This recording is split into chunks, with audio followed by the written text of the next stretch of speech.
ನಮಸ್ಕಾರ. ಥೋಲಿನ್ಸ್ ಪ್ಲುಟೋ ಮತ್ತು ಟೈಟಾನ್ ಮೇಲಿರುವ ಆದಿಮ ಜೀವರಸ.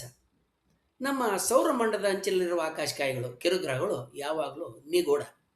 ಸೂರ್ಯನ ಬೆಳಕೆ ಸರಿಯಾಗಿ ತಲುಪದ ಆ ಮೈನಡಿಗಿಸುವ ಚಳಿಯ ಲೋಕದಲ್ಲಿ ಒಂದು ವಿಚಿತ್ರ ಪದಾರ್ಥವನ್ನು ವಿಜ್ಞಾನಿಗಳು ಪತ್ತೆ ಹಚ್ಚಿದ್ದಾರೆ. ವಿಜ್ಞಾನಿಗಳನ್ನು ದಶಕಗಳಿಂದ ಕಾಡ್ತಾ ಇದ್ದಂಥ ತಾರಾಲೋಕದ ಕಡುಗತ್ತಲಲ್ಲಿ ಕೆಂಪು ರಂಗು ಚೆಲ್ಲಿ ಕುಳಿತಿರುವ ಆ ಅದ್ಭುತ ಪದಾರ್ಥ, ಆ ವಸ್ತುನೇ ಥೋಲಿನ್ಸ್. ಇದು ಸೌರಮಂಡಲದ ಅತ್ಯಂತ ವಿಲಕ್ಷಣವಾದಂಥ ಕಿರುಗ್ರಹ ಪ್ಲುಟೋ ಮತ್ತು ಶನಿಯ ದೈತ್ಯ ಚಂದ್ರ ಟೈಟಾನ್ ಎರಡರ ಮೇಲ್ಮೈಯನ್ನು ಆವರಿಸಿಕೊಳ್ತಿರ್ತಕ್ಕಂಥ ಒಂದು ಮಾಂತ್ರಿಕ ರಾಸಾಯನಿಕ ಮಂಜು. ವಿಜ್ಞಾನದ ಭಾಷೆಯಲ್ಲಿ ಹೇಳ್ಬೇಕಂತ ಹೇಳಿದ್ರೆ ಥೋಲಿನ್ಸ್ ಅನ್ನೋದು ಯಾವುದೇ ಒಂದು ನಿರ್ದಿಷ್ಟವಾದಂಥ ಮೂಲ ವಸ್ತು ಅಲ್ಲ. ಅದು ಸೌರಮಂಡಲದ ತುದಿನಲ್ಲಿ ಪ್ರಕೃತಿ ಸೃಷ್ಟಿಸಿರ್ತಕ್ಕಂಥ ಒಂದು ವಿಶಿಷ್ಟ ರಾಸಾಯನಿಕಗಳ ಕಲಬೆರಕೆ. ಪ್ಲುಟೋ ಮತ್ತು ಟೈಟಾನ್ ಎರಡರಲ್ಲೂ ಕೂಡ ಮೀಥೇನ್ ಮತ್ತು ಸಾರಜನಕದ ಅನಿಲಗಳು, ನೈಟ್ರೋಜನ್ ಅನಿಲಗಳು ಹೇರಳವಾಗಿದ್ದಾವೆ.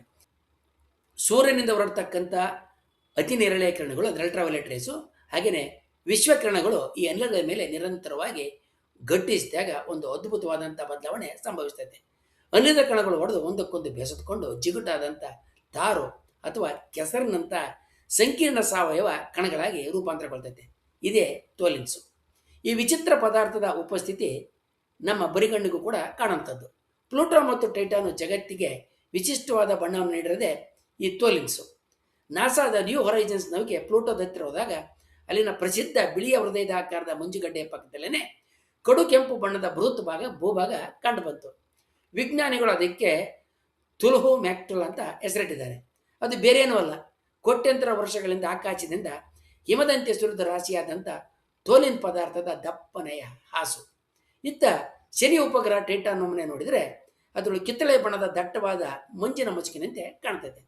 ಟೈಟಾನ್ನ ವಾತಾವರಣದಲ್ಲಿ ತೇಲ್ತಾ ಇರತಕ್ಕಂಥ ಥೋಲಿನ್ ಕಣಗಳು ಅಲ್ಲಿನ ಮೀಥೇನ್ ನದಿಗಳ ದಂಡೆಯ ಮೇಲೆ ಮತ್ತು ವಿಶಾಲವಾದ ಮರಳು ದಿಬ್ಬಗಳ ಮೇಲೆ ಕರಗದ ರಂಗೋಲಿಯಂತೆ ಹರಡಿಕೊಂಡಿದ್ದಾವೆ. ಆದರೆ ವಿಜ್ಞಾನಿಗಳಿಗೆ ಈ ಪದಾರ್ಥ ಕೇವಲ ಒಂದು ಬಣ್ಣದ ವಿಚಿತ್ರವಾದ ಕೆಸರಲ್ಲ, ಅದು ವಿಶ್ವದ ಅತಿ ದೊಡ್ಡ ರಹಸ್ಯದ ಬಿಗಿದ ಕೈ. ಯಾಕೆ ಗೊತ್ತೇ? ಈ ಥೋಲಿನ್ಸ್ ಕಣಗಳನ್ನು ಸೂಕ್ಷ್ಮವಾಗಿ ಪರೀಕ್ಷೆ ಮಾಡಿ ನೋಡಿದಾಗ ಅದರಲ್ಲಿ ಅಮೈನೋ ಆಮ್ಲಗಳ ಮೂಲ ರಚನೆಗಳು ಕಂಡುಬಂದಿದ್ದಾವೆ. ನಮಗೆಲ್ಲ ತಿಳಿದಿರೋ ರೀತಿಯಲ್ಲಿ ಅಮೈನೋ ಆಮ್ಲಗಳೇ ಜೀವ ಸೃಷ್ಟಿಯ ಮೂಲ ಇಟ್ಟಿಗೆಗಳು. ವಿಜ್ಞಾನಿಗಳ ಪ್ರಕಾರ ಸಾವಿರಾರು ಕೋಟ್ಯಾಂತರ ವರ್ಷಗಳ ಹಿಂದೆ ನಮ್ಮ ಭೂಮಿಯ ಮೇಲೂ ಕೂಡ ಜೀವ ಸೃಷ್ಟಿಯಾಗೋದಕ್ಕೆ ಮೊದಲು ಇಂಥದೇ ವಾತಾವರಣ ಇತ್ತು.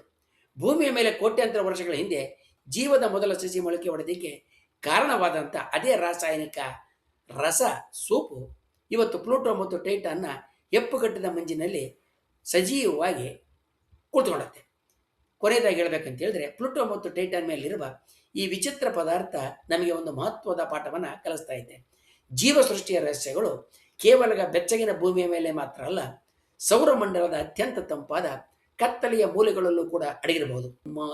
ಸೌರಮಂಡಲದ ಅಂಚಿನಲ್ಲಿ ನಿಂತು ಮಿನುಗ್ತಾ ಇರುವ ಆ ಕೆಂಪು ಮಂಜು ಬಹುಶಃ ನಾವು ಈ ವಿಶ್ವದಲ್ಲಿ ಒಂಟಿಯಲ್ಲ ಅನ್ನುವ ಸತ್ಯಕ್ಕೆ ಮೊದಲ ಸುಳಿವು ಕೂಡ ಆಗಿರಬಹುದು.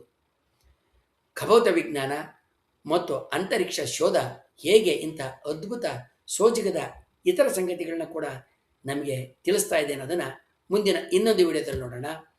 ವಂದನೆಗಳೊಂದಿಗೆ.